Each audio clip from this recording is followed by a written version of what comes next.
আসসালামু আলাইকুম সম্মানিত দর্শকবৃন্দু, আজকে আমাদের কুমরুল উত্তরপাড়া আয়োজিত পিকনিক সব কিছু চলতেছে। এই যে আমাদের এখানে ভাইয়া কি কি কাজ আছেন আপনি? রসুন ছিলার কাজে আছে। আচ্ছা, এটা কে দাদু? দাদু কি কাজে? রসুন ছিল। আচ্ছা, এই যে এখানে নাইত ভাইয়া আছে মিউজিকের দায়িত্বে। ঠিক আছে ভাইয়া, কি হচ্ছে? পেঁয়াজ কাটতেছি। আচ্ছা, আর দেখি আমি একটু পার হই। আর জনি মামা কি দায়িত্ব আছে? Light management. আর এই যে আমাদের প্রডিউসার সাহেব, আর এই যে আমাদের মেন আকর্ষণ রাধুনি শান্ত। একই রান্না হচ্ছে বাবা? আচ্ছা, শুধু রোস্টে তো খাওয়া হবে না, আর কি আছে? রোস্ট আছে, ভুনা খিচুড়ি আছে, আর মুরগির কালা ভুনা। তো প্রথম শুনলাম, যদিও দেখি আজকে আপনারা হয়তোবা দূর দূরান্ত থেকে সবাই শুনেছেন এর প্রশংসা। বড় বড় বিয়ে রান্না বান্না করতে যাওয়া হয় নাকি? হ্যাঁ, মানে বিশেষ। ও আচ্ছা, আমি ঢাকা থেকে একটা বিয়ে সেরে আসলাম এখানে। ও আচ্ছা, এখানেও রোস্ট, পর্যাপ্ত রোস্ট। আমরা 5-6 জন মানুষ হিসাবে পর্যাপ্ত রোস্ট। আমাদের মাঝে এখনো অ্যাবসেন্ট আছে নিশাদ আজমাইন। ঠিক আছে, আমাকে একটু লাও ভিডিও। আমি হচ্ছে রাহাত আলী। ঠিক আছে, না আমি ক্যামেরার পিছনে থেকে কথা বলছিলাম, আমাকে দেখালাম। ঠিক আছে, বাংলা রান্না আমি এত করি না, আমি চাইনিজ শেফ তো, তারপরে এলাকার পোলাপান বলছে। আচ্ছা, কারণ এটা তো আমার তো খরচ দিয়ে আনতে পারবে না। না, ওরা সবকিছু টাকার বিনিময়ে সম্ভব না। এই জন্যই সবকিছু টাকার বিনিময় না, কিছু জিনিস ভালোবাসার বিনিময়ে করতে হয়। আচ্ছা, এই যে রান্ধনে দুর্বল, এই যে আঁকা লিপি কিছু। কি ব্যাপার দর্শক, ফো দিচ্ছি। খুব কোলে। আচ্ছা, আমাকে একজন ফোন করেছে, আমি ভিডিও রাখতে বাধ্য হলাম। আমরা এখন আছি মোটামুটি পিকনিকের মাঝামাঝি, কারণ আমাদের রোস্ট মোটামুটি যে দেখছেন বড় একটা গাবলা, ওকে এদিকে একটা বিশাল কয়রা উপস্থিত।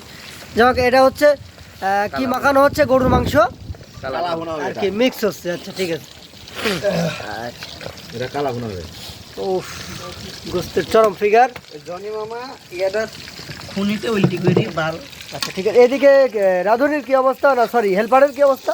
আর করোনা খালি ধুইয়া হচ্ছে, জাল লিবি যাচ্ছে বারবার। নেমে যাচ্ছে এই খুনিতে জনি মামা মানে আজকে কি গোসল দিছাও? হ্যাঁ অবশ্যই, গোসল দিলে এরকম হওয়ার কথা।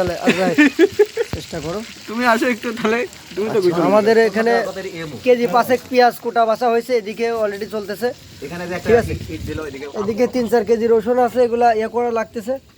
রসুন আরো বিভিন্ন ধরনের মশলা। কাজ কিন্তু শুরু হয়ে যাবে। হ্যাঁ, বিভিন্ন ধরনের মশলা। আর হচ্ছে ডাউলগুলো আছে, ওদিকে প্রসেস হচ্ছে অন্য জায়গায়। বিয়ে শাদী যেদিন করবো সেদিন নিজের হাতে রান্না করে খাওয়াবো। মানে প্রথম দিনই, প্রথম দিন মানে বিয়া করলে আসে বাসর ঘরে আগে প্রথম রাঁধি খাবো। বাহ, না ঠিক। সারা জীবন ওনার হাতে রান্না করে রান্না খাইতে হবে না। আরে দেখাই দিব যে কিরকম করতে হবে। তোর এই ভিডিও আজ যদি 2000 মানুষ দেখে, এর মধ্যে যদি 500 মিয়া থাকে, এই 500 মিয়াই তো চয়েস করবে। কারণ যে স্বামী বই কেয়ার করে, ওরকম স্বামী চায়। খাওয়া ঠিক আছে, তো তুই রেডি থাকিস, মনে হয় ভাব আসতে পারে। এই সালে বিয়া। আচ্ছা, তো সুন্দর কুটা বাজার সাইজে সুন্দর মোটামুটি। আর এই যে একটা মানে পাত্র হিসাবে ওইটি দেখলে এডিওকে দেখা যায়। দুইটি ভালোই, বয়স সেম, চেহারাও ভালোই মাশাল্লাহ। বাদ বাকি দর্শক। গাইস, ফাইনালি এখন আমাদের মোটামুটি রান্না কমপ্লিট। এটা হচ্ছে আমাদের লেবু, মানে ছালাতের অংশ বিশেষ, জামির বাংলা ভাষা। এটা হচ্ছে খিচুড়ি, এটা প্লেন খিচুড়ি, যদিও মশলা ঘ্রাণ বেরোচ্ছে।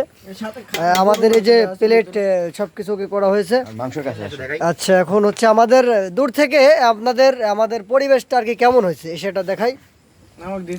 হ্যাঁ, এই যে একে দিচ্ছে না, চরম ক্ষুধার্ত, চোখ জ্বালা পোড়া করছে। আচ্ছা, কালা ভুনাটা আপনাদেরকে দেখাই, যদিও এক জাল লেটছে, ভালো কালা ভুনা হয়তো বা নাই, সবই রেয়ার। কারণ আমাদের বিদেশি থেকে এসেছে, লবের রান্নাঘর থেকে এসেছে শান্ত, সেই জন্য এটা সম্ভব হয়েছে। আর যে রোজ দেখতেছেন, আর বাকি রোজগুলা কই রাখা আছে না, সস্তেন আছে ওগুলা। ঠিক আছে ভাই, খবর? ও, একটা ভাত পড়ে গেছে, শশা আরো আছে, অনেক কিছু আছে। প্লেট আছে। হ্যাঁ, নিশাত আসো, পরে আসলে নিশাত। এখানে ভ্যারাইটিস রঙের চায়ের কাপ আছে, আমরা এখানে খাবার পর চা কফি খাবো। এই যেদিকে চা রেডি হচ্ছে, ঠিক আছে। আর এক্সেস যদি কোনো গেস্ট আছে তাদের জন্য কাপ রাখা আছে। করে অল্প একটু চেয়ে নিয়েছে, আসলে আইন ভঙ্গ করে এটা, তাই জন্য তাকে থামায় রাখার জন্য দেওয়া হয়েছে। হ্যাঁ, অতিথি আছে। এই তুমি এদিকে এসো, এদিকে এসো, তুমি এই কাছে আসো, এখানে এসে বসো। হ্যাঁ, না, ওকে দেওয়া হবে। এদিকে আসো, হ্যাঁ, নিচে আসো। হ্যাঁ হ্যাঁ আসুন ঠিক আছে আসুন। আমাদের মাঝে লেটে চলে আসছে আমার দাদা নিশাত আজমাইন। দাদা এত দেরি কেন এটা আমাদের বলতে হবে। সাংসারিক কাজ। সাংসারিক কাজ কাজ সাংসারিক হয়েছিস আমি এতে খুব খুশি। তোর গেঞ্জির মাপটা কত, গেঞ্জি গিফট করবো সামনে।